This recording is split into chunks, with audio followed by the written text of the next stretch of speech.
papa. Tala biso koto. Natala. Kombo nani? Kombo na Christelle. Mama Christelle, tomoni awa. Tozali bongo na mboka nini? Masengi leyo. Tika na nufufu betango lisolo koto. Tozala na village nini mama? Na village ya Masengi. Masengo ezwami bongo na province nini? Ya Congo Central. Congo Central. Tomoni ozolela fufu. Owa bozo déclarer mo ebimite. Mo ebimite po. Mai na mai. Makasi. Sikoyo bosala ndenge nini? Soki mo ebimite poke o lia na pokwa. Kasi kone sala bone na tandanga boninge zuda moi. Moye na pompango lusuna ki pomdo pompela bikedi eza te po moye poto lia na bana eza sola moi. Eza sola moi.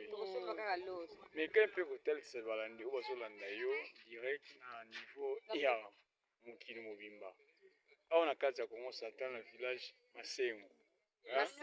Masengo. Village oyo bosalaka ndenge nini pour que tokoma na village yo boyelekelaka na nzela nini? Bon, soit to sebla ko zali na Congo, soko zali na Kinshasa. Soit to sebla to yela nzela oyo ya Njil, soit Kasangulu. Soit Kasangulu. Kasangulu bokotelaka na direction nini? Entre na biso yango ka albo. Parta Kasangulu toka moto. Parta Kasangulu toka moto to tiki nzela ya to tiki nzela ya Sonabata to koti nzela prison Luzulu. Ah, tiki sola na parta mfulu. Parta mfulu to tiki Sonabata to koti prison Luzulu. Est-ce que vous aurez pu visiter mituka pe ko koma tina kati ya? Eyaka. Mituka koma ka. Eyaka emema makala. Biloko ka eza ka esepeza na kati ya mboka mituka eyaka ememaka. Kotala bien bana Luzumu ti awa ti bana mfululu ti awa na nzela ya makolo usaka combien de heures na nzela? Bon ngasi ko ndeti boy na nzela makolo na tambola ngote to yaka mingi na moto moto wana combien de heures? Bona moto ine ditanga na moto ti awa bana Luzumu bongo na nzela c'est comment bana entre route c'est comment na nzela Njil quartier 1 tino koma ine ditambi 2 heures du temps ko bana 2 heures du temps na moto sikoyo tutuni na ko etali bongo côté ya Bilona côté ya ba o etali bongo ba récolte bosalaka neti na mboka o biloko nini vraiment obobimisaka mingi bon makala pondu fufu manioko mafuta bakwanga nyonso ebimaka biloko ebele kaka tokomeka mpe kolekisa mikro mpe pa bamama na biso bazali ebele awa mama na biso toza na village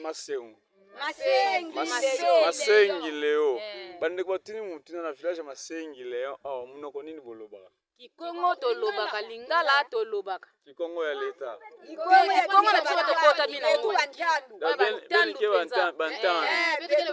bantandu tuna ka bangala beto bangala Kongo pena tokota pena ntuka Kongo to ye na mboka oyo Masengi katoka ngala kufa kingalile kandinga petu. Oh là là. Muntambaroni busewa nkansu wane angena. Oh munu mukonki beni mukonke ni mukongo. Mama na biso ngala lobaka Kikongo ya bandundu ya Congo Central bimuke wa. Ngeke asa mama na muna ke mukongo. Me biso penza nga pena za boye na za mukongo penza ya oya awa. Ça va to betima lisolo muke na hoteli bon côté ya terme ya bambongo ya moto ya transport kobanda.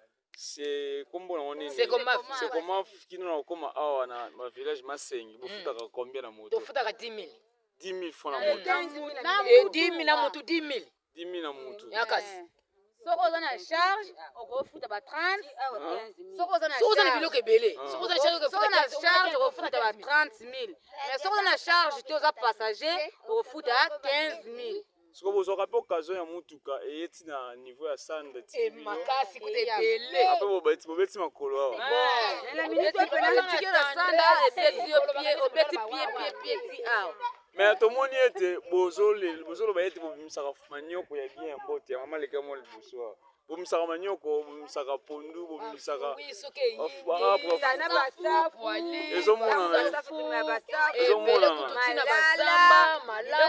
mais tomoni bino côté fufu apparemment boza na fufu ya bien te biso ne ya bipese ezali na mitalaka na biso osoko mo azalaki na retard mo moketo tekiteki bafusi ko mwanza le koti yango oyo intervention rapide Mais oya kolia bepesa biso na ndako ekosanga te. Ezanga te. Manioko pe na bilanga bosaka bomisa ba quantité ya malamu. Malamu ya kitoko penza. Hôtel Kilinyoko vuzo ke opena songo. Mais la part manioko bande batuni mutuna so ko na kwanga bola so kwanga oyo. Kwanga yango wana. Bokanyela yango. 500. Oh boy combien boy? 500 000 francs. Oh 500 000 francs. Comme nene boy. Oh ata to ba 2 kilos. 500. Oh 1000 francs. Mais la Kinshasa vous votez on combien? Oyo teka ngo bana ngo ba 2000 suka 1500. Suka 1500 na Kinshasa. Na soko sombila ngo 500. Au lieu pour tondio tiki. Otiki. Tali kamango. Ah, na ka terme mona kala bakoko ba mama na biso bane ko benga ngo so yana kwanga ngo no benga 7 jours. 7 jours. Wana biso to lama pena o minene pena bile. Voilà balandi fantastique info. Toujours na cadre ya découverte na kati ya village Masengi. Ozo mi bongo na kati ya secteur Lukunga Mputu na territoire ya Kasangolo. O kwanga nini? 7 jours. Oba bote ba mama pa ndo isangi bana osomba na kala yango. Siko mama na biso bosuka ka ndenge nini na hotel bongo côté ya santé na côté ya école pona bana. Ezali. École pese mais na minute pena donc école bana bazotanga te école eza mabe. École eza mabe. Donc micho bana nde baza bazotanga te. Na bandi kotanga te école eza kutu kokweya ezosenga batoli hôpital et centre pesa mabe banini eza donc nous avons la défaite ya côté ya centre na côté ya école nde toza boy. Bongo hotel bongo côté ya Nzela. Kota Nzela pe etaka kama mabe papa za na défaite kaka. Za difficulté ebele donc kotindi ka charge tina bandibu memaka na mutu donc tozo nyoka mapenza tozo kemba ni toza bo. Makamunyo zaka ya passe pona biso. Bomika pe ko zapi ba visite hotel bongo ba visite ya ba resto ba hotel bongo ba politicien mboka oyo ba député ba ministre ba mika pe ko visite bino. Ba député ba ya si awa na si awa ba ya to senga meto mona na biso to senga meto to mona na biso loko te basi musu to senga machine to senga bongo tetu ba mai ba bongo biso ba école ba hôpital mais to mona ngo te ba nzela to zonyoka baza fo mbiloko ti kana bandibu ozana biloko foti makana mutu salaka ba transport ndeto baninga nanga ya basi ba wuti belanlala membi kedi tina bandibu kuna ba kena ngo nji ba kende be eza pe na bande kopé o ba somba pe ba ferme ba côté na bino na village bazali koto yo ba somba ferme koto bazati nanga biso bazati apart ngamu na bino kuna mutu bazali nanga na biso bazati nanga mo ya bande wama merci beaucoup ozolo banina ba o bazolanda bino comme ba leta ya mboka baleta ya mboka bala na biso ndeti na po o bakupuna kotala mboka ba o batala ka mboka ba kontina biso o baza côté ya banzela o baza côté ya ba comme ba ONG pona kubungisa ko tsheno ba école ba mai ya komela ba santé biso to loba mais to mona muta ko jula biso relève te baloba ke to kosunga bino lokole boza na difficulté to tato la penza to zaboye hôpitali eza mabe école eza mabe banmai na banzela eza mboka o petolesa ko ezoleza pe Congo don eza bongozanga mboka o nzela oyo bino kuna pasi ezali sikoyo biso to vivre na pasi biloko zo bima na pasi tomoni nzela ya route c'est comment peso sala ma d'après bino zo sala bino ndenge nini eba zo sala route c'est sala biso bien ndeko za benzela c'est comment biso zo sepela makasi ekoma atswati na nsana so ekomi na nsana to ko sepela mingi to yoka ne balobaka kende nzela ekoya tina nini ya luzumu ti awa na senja to sepela po to bonga pa biso ko to zaka na pasi komema biloko na mutu vinion so pasi yango to lingaka kende tozoluka pena mutu akozula biso relève bongo biso nzela bongo biso place na ya bana bakotanga ba école po tozala bien po tozonyoka.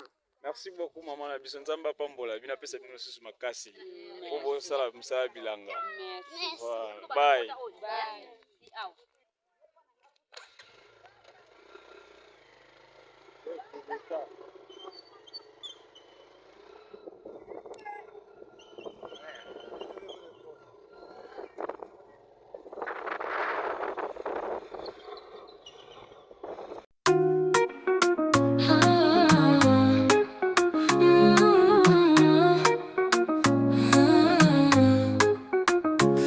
Ils sont la chaîne de la promotion. Agriculture, pisciculture, élevage en action. Accompagnement pour votre réussite. Agribusiness, notre mission, on s'y invite. Fantastique Info TV, interface de la diaspora. Pour un Congo bio, cultivons sans déboire.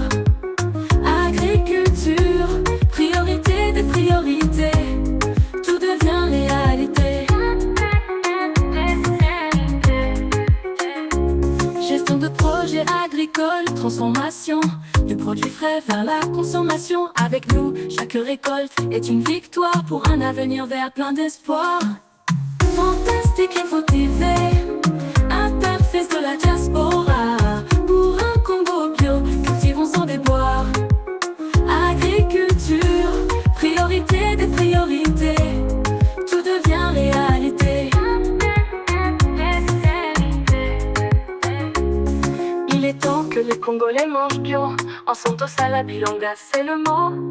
De la terre à la table, un parcours réussi. Avec Fantastique Info TV, le futur est ici. Le vrai changement de la RDC passera par l'agribusiness. N'oubliez pas de vous abonner, vous gratuitement. Fantastique Info TV, interface de la diaspora. Pour un Congo bio, cultivons sans déboire. Agriculture, priorité des priorités. Tout devient réalité. Fantastique Info TV, la chaîne agro-business.